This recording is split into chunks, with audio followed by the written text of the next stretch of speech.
सोज़ो and शलोम में आपका फिर से स्वागत है। पिछले प्रोग्राम में हमने प्रभु यीशु ने जो सलीब पर बातें कही थी उनके बारे में हमने डिस्कस किया था। उनमें से 2 बातें हम डिस्कस कर चुके हैं। आज हम इस प्रोग्राम में बाकी के जो 2 बातें हैं उन पर चर्चा करेंगे। उससे पहले सुनते हैं परमेश्वर का वचन। परमेश्वर का वचन हमने लिया है यूहन्ना की इंजील, उसका 19वां अध्याय, उसकी 25 और से लेकर 27 आयत तक। यहाँ इस प्रकार लिखा है, यीशु के क्रूस के पास उसकी माता और उसकी माता की बहन कलीपास की पत्नी मरियम और मरियम मैगदलीनी खड़ी थी। तब यीशु ने अपनी माता और उस चेले को जिससे वो प्रेम रखता था पास खड़े देखा तो अपनी माता से कहा, हे नारी, देख ये तेरा पुत्र है। तब उसने चेले से कहा, यह तेरी माता है। और उसी समय से वह चेला उसे अपने घर ले गया। दूसरी रीडिंग हमने रखी है मत्ती के अध्याय की 27, मत्ती की पुस्तक के 27वें अध्याय की 45 आयत से शुरू होकर दोपहर से लेकर तीसरे पहर तक उस सारे देश में अंधेरा छाया रहा। तीसरे पहर के निकट यीशु ने बड़े शब्द से पुकार कर कहा, एली एली लमा शबक्तानी, अर्थात हे मेरे परमेश्वर, मेरे परमेश्वर, तूने मुझे क्यों छोड़ दिया। जो वहाँ खड़े थे उनमें से कितनों ने यह सुनकर कहा, वह तो एलिया को पुकारता है। उनमें से एक तुरंत दौड़ा और स्पंज लेकर सिरके में डुबोया और सरकंडे पर रखकर उसे चुसाया। परमेश्वर के वचन को पढ़े और सुने जाने से आशीष हो। आज का हमारा फर्स्ट क्वेश्चन ये है कि विश्वासी जो है आज भी हेवन में जाते हैं कि पैराडाइज में जाते हैं। हमने पिछले प्रोग्राम में देखा था जो कुकर्मी, जो क्रिमिनल था, उसे प्रभु यीशु ने कहा था, आज ही तुम मेरे साथ पैराडाइज में होगे। हमने पैराडीजो के बारे में देखा था। हिंदी के अंदर दोनों वचन पैराडीजो और ओरेनो दोनों को स्वर्ग ही बताया गया है। जो पैराडाइज है वो धरती के नीचे और ओरेनो spiritual heavens, sky, starry heavens above the earth, ये धरती से ऊपर है जहाँ पर परमेश्वर है। अगर हम प्रकाशित वाक्य की 5 की 11वीं आयत देखें, प्रकाशित वाक्य 5 की 11, उसमें लिखा है, जब मैंने देखा तो उस सिंहासन और उन प्राणियों और उन प्राचीनों के चारों ओर बहुत से स्वर्गदूतों का शब्द सुना, जिनकी गिनती लाखों और करोड़ों की थी। परमेश्वर के सिंहासन के चारों तरफ लाखों करोड़ों लोग खड़े थे, जो यूहन्ना जब स्वर्ग में लेके गए पैटमोस से तो उन्होंने देखा। तो ये लाखों करोड़ों लोग कौन हैं? ये वो लोग हैं जो प्रभु यीशु के स्वर्ग में जाने के बाद में आज तक के हैं। उन्होंने जो लिखा था यूहन्ना ने, वो तकरीबन 30 साल बाद की बात है। तो उस समय उससे पहले के जितने लोग थे जो धर्मी माने गए थे वो, और उसके वो 30 साल के पीरियड के, ये सब वहाँ पहुँच चुके थे स्वर्ग के अंदर, ताकि परमेश्वर की महिमा हो। आज के दिन में क्योंकि प्रभु यीशु स्वर्ग का रास्ता खोल चुके हैं हमारे लिए, तो आज जो भी परमेश्वर के पास जाता है तो वो स्वर्ग में ऊपर, जो आकाश में ऊपर स्वर्ग है, उसमें जाते हैं। अभी पैराडाइज जो था धरती के नीचे वो खाली है, वहाँ कोई नहीं जाता है। यही एक सत्य है जिसे हमें मानना चाहिए, जिसे हमें समझना चाहिए। मत्ती 12:50 में 12:50 में प्रभु यीशु कहते हैं कि मेरी माता और भाई वो हैं जो स्वर्गीय पिता के आदेशों पर चलते हैं। लेकिन तीसरे वचन उनकी माता मेरी के लिए अपनी जिम्मेवारी का एहसास भी कराती है। तो फिर क्या इन दोनों बातों में भिन्नता नहीं है? नहीं, हम इसे भिन्नता नहीं मान सकते। मत्ती 5 की 17 अगर हम देखें तो उसमें लिखा है कि मैं आया हूँ यहाँ पर किस लिए, वो ये बताते हैं। ये ना समझो कि मैं व्यवस्था या भविष्यवक्ताओं की पुस्तकों को लोप करने आया हूँ, और लोप करने नहीं परंतु पूरा करने आया हूँ। he says I don't want to cancel the law, I'm not coming for that। मैं इसे पूरा करने के लिए आया हूँ। जो उनसे पहले आने के बारे में भविष्यवाणियाँ जितनी भी कही गई, वो सब वचन पूरे होते हैं सलीब के ऊपर प्रभु यीशु के साथ। तो वो सब कुछ वहाँ पूरा करने के लिए आए हैं। तो लॉ जो है उनके काम के अंदर पूरा होता है। 5वीं कमांडमेंट अगर हम देखें, उसमें लिखा है honour your father and mother, अपने माता पिता का आदर करो ताकि तुम्हारी आयु लंबी हो। प्रभु यीशु सबसे बड़े पुत्र हैं अपने परिवार के अंदर, अपनी माता के और पिता के। ये माना गया है कि जोसेफ की मौत इससे पहले हो चुकी थी और मरियम विधवा है उस समय। अगर हम देखें लूका 2 की 51, 52 आयत देखें तो वो मंदिर में है 12 साल की उम्र में, जो जाने माने लोग हैं वचन के ज्ञाता, उनके साथ बात करते हुए। तो वहाँ से वो अपने माता पिता के साथ जाते हैं और इसमें लिखा है उसके बाद में वो अपने माता पिता के अधीन रहे। एग्जैक्ट वर्ड्स जो हैं बड़ा क्लियर है उसमें। वो अपने माता पिता के नासरत में आया और उनके वश में रहा और उसकी माता ने ये सब बातें अपने मन में रखी। प्रभु यीशु अपने माता पिता के वश में रहे, कंट्रोल में रहे, कारपेंटर का काम सीखा, कारपेंटर की तरह काम करते रहे। जो ये वचन है इसकी एक थोड़ी काफ़ी गहराई की बात है।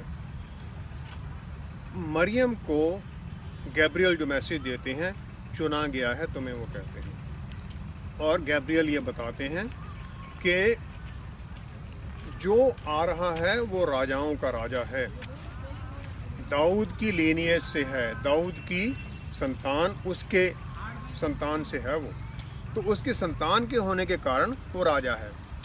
अब मरियम ये सब बातें अपने मन में रख रही है, वो सुनती है।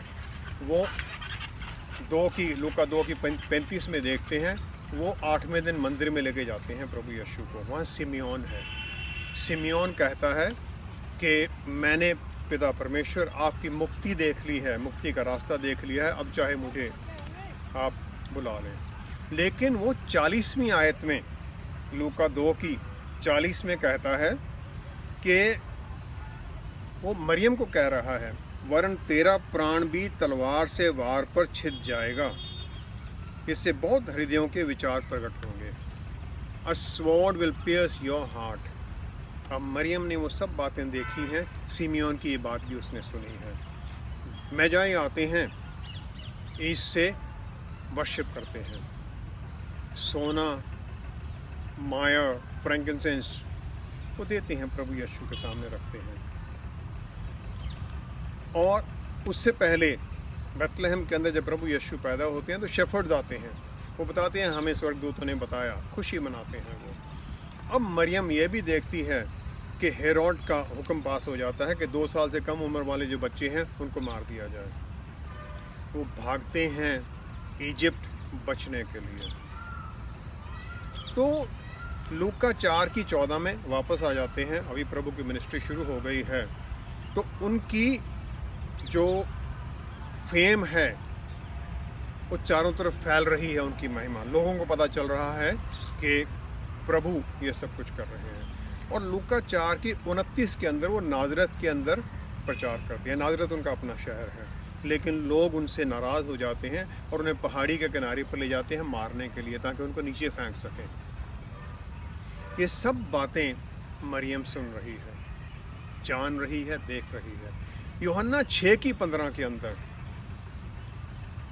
प्रभु यीशु देखते हैं कि वो लोग जिन्हें उन्होंने एक दिन पहले, वो 5000 परिवार जिन्हें खाना खिलाया था, पूरा भरपूर दिया था 5 रोटी के साथ, वो उन्हें पकड़कर जबरदस्ती राजा बनाना चाहते हैं। मरियम ये भी सुनती है। Mariam devoted servant of God है, परमेश्वर की चुनी हुई एक औरत, और वो ये सब बातें उसके मन में चल रही। होगा क्या? वो वचन पढ़ती है। यशाया 52 की 14 में लिखा है। यशाया अगर हम देखें 52 की 14 में, तो उसमें बहुत क्लियरली ये बताया जाता है कि प्रभु यीशु की हालत क्या होनी है उस समय। वो कहते हैं, जैसे बहुत से लोग उसे देखकर चकित हुए, क्योंकि उसका रूप यहाँ तक बिगड़ा हुआ था कि मनुष्य कैसा ना जान पड़ता था, और उसकी सुंदरता भी आदमियों की सी न रह गई थी। वो जानती है, ये भी उसने, after all she is been reading the scriptures, वो वचन पढ़ती रही है। और माँ होकर उसने जो अपने बच्चों को सिखाया है, क्योंकि आगे यहूदा और याकूब, जेम्स एंड जूड, वो दोनों उसके लड़के हैं जिनके वचन इस पवित्र वचन में दर्ज हैं। तो वो उनको सिखाती है। बच्चे अपनी माता से बहुत कुछ सीखते हैं, तो वो उनको सिखाती है। वो ये भी जानती है कि ये होना है। तो उसकी जो वो ये मन के अंदर सब बातें चल रही हैं, एक तरफ स्वर्ग राज की बात, राज्य की बात हो रही, दाऊद की संतान है, दूसरी तरफ सिमियोन ने कहा है, ये यशायाह 52 के अंदर लिखा हुआ है। वो देखती है उसके लड़के को किस प्रकार लोग पकड़कर जो उसको महिमा कर रहे थे, उसके पीछे चल रहे थे, उन्होंने सलीब पर चढ़ा दिया है। उस समय उसके मन में चल रहा होगा, वेयर इज द किंगडम, वो राज्य कहाँ है जिस पर इसने राज करना है, जो गैब्रियल ने मुझे बताया था, कहाँ है वो राज्य, क्यों नहीं वो स्थापित हो रहा है। ये सब विचार उसके मन में चल रहे हैं। और उस समय प्रभु यीशु से देखते हैं। प्रभु यीशु पूर्ण रूप से परमेश्वर हैं, पूर्ण रूप से इंसान हैं। तो यहाँ पर वो इंसान के बड़े बेटे के तौर पर बात कर रहे हैं। तो जो वो कहती हैं मेरे भाई बहन वो हैं जो वचन को मानते हैं, सुनते हैं, उसमें और इसमें कोई भिन्नता नहीं है। इसके बारे में हम आगे फिर बात करते हैं। तीसरे वचन से हमें क्या शिक्षा मिलती है जिसे हम अपने जीवन में ढाल सकें या जो हम फॉलो या प्रैक्टिस कर सकें? जो विश्वासी है, यूहन्ना 1:12 में वही है जो विश्वास करते हैं प्रभु यीशु में, उन्हें परमेश्वर के पुत्र होने का अधिकार बनता है। पुत्र होना एक नज़दीकी रिश्ता बनना है। तो पहली बात जो यहाँ आती है, यूहन्ना विश्वासी है, सगा भाई नहीं है प्रभु यीशु का। सगे भाई उनके 4 भाई और थे, लेकिन जिम्मेवारी उन्हें नहीं दी गई। वो जो विश्वासी हैं उन्हें अपने रिश्तेदारों से ऊपर माना गया है। जो सलीब के ऊपर है वो सबसे प्रभु यीशु की एक वीकेस्ट मोमेंट है। उस समय वो इंसान के तौर पर लाचार हैं, कीलें ठुकी हुई हैं, लेकिन उस समय भी वो अपनी माता के लिए बंदोबस्त करने में कोई कमी नहीं छोड़ते हैं। पूरा उनके लिए प्यार उतना ही है। जो वो अपनी माता के लिए उस अपनी वीकेस्ट मोमेंट में भी इतना कुछ कर सकते हैं, उनका बंदोबस्त कर सकते हैं, तो अब जब वो अपने सिंहासन पर बैठे हैं पूरी अथॉरिटी, पूरी पावर के साथ, तो उन लोगों के लिए वो क्या कर सकते हैं जिन्हें वो अपना भाई और माता मानते हैं। वो सब विश्वासी हम लोग, हमारे लिए वो कुछ भी कर सकते हैं। तभी तो वो कहते हैं जो मांगोगे वो मिलेगा। फिलिपियों की अगर हम देखें 4 अध्याय की 19वीं आयत, यहाँ इस प्रकार लिखा है, मेरा परमेश्वर भी अपने उस धन के अनुसार जो महिमा सहित मसीह यीशु में है तुम्हारी हर एक घटी को पूरा करेगा। तो इसमें ये एक बात आ जाती है, प्रभु यीशु में जो महिमा, जो उनकी अथॉरिटी, उनकी पावर है, उसमें पिता परमेश्वर हमारी हर तरह की कमी को पूरा करने के योग्य हैं और करने के लिए तैयार हैं। रोमियो की 10:12 अगर 10वें अध्याय की 12वीं आयत देखें तो सबका परमेश्वर है, वो किसी से भिन्नता नहीं है, ना जेंटाइल, ना औरत, ना मर्द, सब उनके सामने बराबर हैं।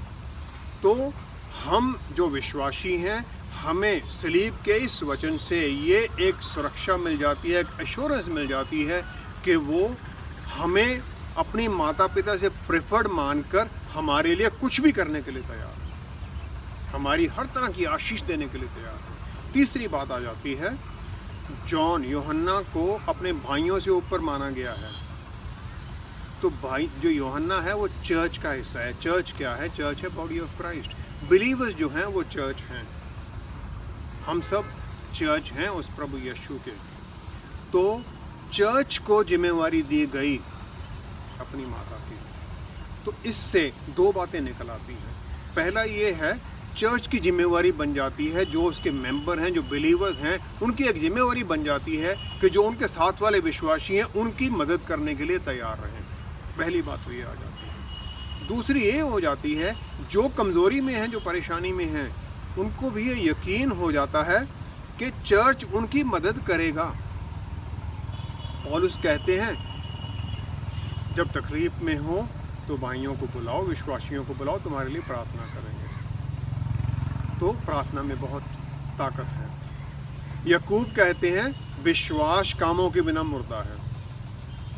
तो फिर अगर हम विश्वास में हैं तो हम काम भी करें भलाई के अच्छी तरह से। अगर हम प्रेरितों के कार्य के दूसरा अध्याय की 45वीं आयत देखें तो जो विश्वासी थे उस पहले चर्च के अंदर उस समय अपनी अपनी चीज़ें बेचकर, जो पैसे थे प्रॉपर्टी बेचकर पैसे लाकर चर्च में देने लगे ताकि सब लोगों को ये आशीष, उन सब लोगों की ज़रूरतें पूरी हों। पहला तिमोथियस उसकी 5वें अध्याय की 8वीं आयत में इस प्रकार लिखा है, पर यदि कोई अपनों और निज करके अपने घराने की चिंता ना करे, अपनों और अपने घराने की चिंता ना करे, तो वह विश्वास से मुकर गया है और अविश्वासी से भी बुरा बन गया है। एक शराब की बात हो जाती है अगर हम अपने और अपने घर वालों की केयर ना करें। अब हमें क्या करना है, जिम्मेवारी हमारी क्या आ जाती है? हम अपने माता पिता को विज़िट करें। पहले हमने देखा था 5वीं कमांडमेंट। हम उनके साथ टाइम स्पेंड करें, उनकी ज़रूरतों को पूरा करने की कोशिश करें, उनके कंफर्ट का, उनके आराम का पूरी तरह से ध्यान रखें। अब एक जो छठी बात आ जाती है, मुश्किल के समय के अंदर हम विश्वासियों को बुला सकते हैं। और सातवीं जो आखिरी बात इस वचन के अंदर आती है, जब हम किसी दूसरे की मदद करते हैं तो हमें अपनी तकलीफ़ छोटी लगने लग जाती है। प्रभु यीशु उस समय सबसे बड़ी लड़ाई लड़ रहे हैं सलीब के ऊपर, क्योंकि जो उत्पत्ति 3 में कहा गया था वो सांप का सिर कुचलेगा, शैतान का सिर वहाँ कुचला जाना है अभी इसके बाद में। तो वो उस समय वो लड़ाई चल रही है, लेकिन उस जब पूरा घनघोर युद्ध है उस समय भी वो भूले नहीं अपनी माता को, वो भूले नहीं हैं उन लोगों को जिनसे उसका रिश्ता है। आज भी वो भूले नहीं हैं हमें, हमारे लिए सब आशीषें देने के लिए तैयार है। यही हमें सीखना है, यही हमें मानना है इस वचन से।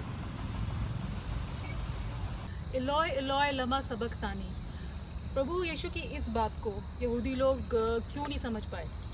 उस समय 3 भाषाएं चल रही थी उस इलाके के अंदर। पहला था हिब्रूस, यहूदी लोगों की भाषा, दूसरी अरामीक जो वहाँ लोग बोलते थे, और तीसरी ग्रीक थी। अब प्रभु यीशु ने जो बोला उसको वो क्यों नहीं समझ सके? प्रभु यीशु ने ये बात जो कही है तो लोग उन जो सुन रहे थे उन्होंने, एक ने कहा और कई लोगों ने एक्चुअली कहा कि ये तो एलिया नबी को बुला रहा है। इसके 2 कारण हो सकते हैं कि वो ना समझे। पहला तो ये है उनको मारा गया, जो हमने यशाया की नबी की पुस्तक का पढ़ा, उनकी शक्ल इतनी तरह बिगाड़ दी गई, बिगड़ी हुई थी, मुंह पर मारा गया, आंखें उनकी मतलब आंख में चोट लगी हुई है, शायद अंदर जीप में कट लग गया है या कुछ हुआ है, माने सब ये चोटें लगती हैं, होंठ सूज गए हैं शायद, क्योंकि इतना बुरी तरह उनका चेहरा बिगड़ा हुआ है। और दूसरा ये है वो 3 घंटे से लटक रहे हैं वहाँ पर सलीब के ऊपर, क्योंकि वो 3 घंटे से सलीब पर हैं और शाम को उन्हें पकड़ा गया है। शाम के बाद में उनकी जीभ सूज गई है, शायद डिहाइड्रेशन के बाद में ये हो जाता है, पानी शरीर से खून निकल रहा है, डिहाइड्रेशन हो रही है। तो जिन्होंने उसे सुना और शायद उन्होंने उन्हें गलत सुन लिया, उनकी आवाज़ उनसे पूरी समझी नहीं गई, और वो मलाकी 4:5 में जो कहा गया है एलाइजा आएगा नबी अपने मसीहा से पहले, तो उन्होंने उसके साथ कनेक्ट करके ये कह दिया। लेकिन मुझे नहीं लगता कि ये हुआ है, शायद कुछ लोगों ने ये नहीं सुना। ज़्यादा ये है कि उन्हें मॉकिंग के लिए, उन्हें ह्यूमिलिएशन के लिए, उन्हें वो पूरी तरह से उन्हें और नीचा दिखाने के लिए कहा गया। क्योंकि अगर हम भजन संहिता 22 की 1 देखें, 22 की 1 में वो कहा गया है, हे मेरे पिता तुम मुझे क्यों छोड़ दिया है। और भजन संहिता सबको पता है उस समय, और सबको पता है कि ये होना है मसीहा के साथ, तो उन्हें इसमें कोई गलत बात की लगता ही नहीं है। अगर हम उसी मत्ती की 27 की 48 और 49 आयत में देखें तो एक बंदे ने उसे करेक्ट सुना भी है, जब उन्होंने कहा आई थर्स्ट, और ये जब ये तो वो भागा लेकर स्पॉन्ज वाइन लगाकर। तो इसमें ये नहीं कि उन्होंने सुना नहीं, सुना भी है, समझा भी है, सब कुछ हुआ है, लेकिन वो जानबूझकर उन्हें शायद इस प्रकार करने की कोशिश कर रहे थे। तो जब वो कहते हैं हे मेरे परमेश्वर तूने मुझे क्यों छोड़ दिया है, तो वो सुनते सब कुछ हैं, वो समझ रहे हैं। तो उस समय जो अंधेरा छा जाता है उसका क्या कारण और मतलब है? अंधेरा पाप है, जहाँ पाप है वहाँ अंधेरा है। तो एक्चुअल अगर हम हालात समझें, लूका के 23वें अध्याय की 44 आयत के अंदर ये 6th आवर था। 6th आवर मध्य टाइम हो जाता है। 9 बजे उन्हें स्लीप पर चढ़ाया गया और तकरीबन 12 दिन का टाइम है। चारों तरफ अंधेरा छा गया धरती के ऊपर, यही लिखा गया है। तो जो पाप से अंधेरा होता है वो हमारे अंदर अंधेरा हो जाता है। शर्म के कारण हम छुपना चाहते हैं, जैसे उत्पत्ति में आदम और ईव छुप गए थे, और शर्मिंदा हो जाते हैं हम, वो हमें अंधेरा होता है।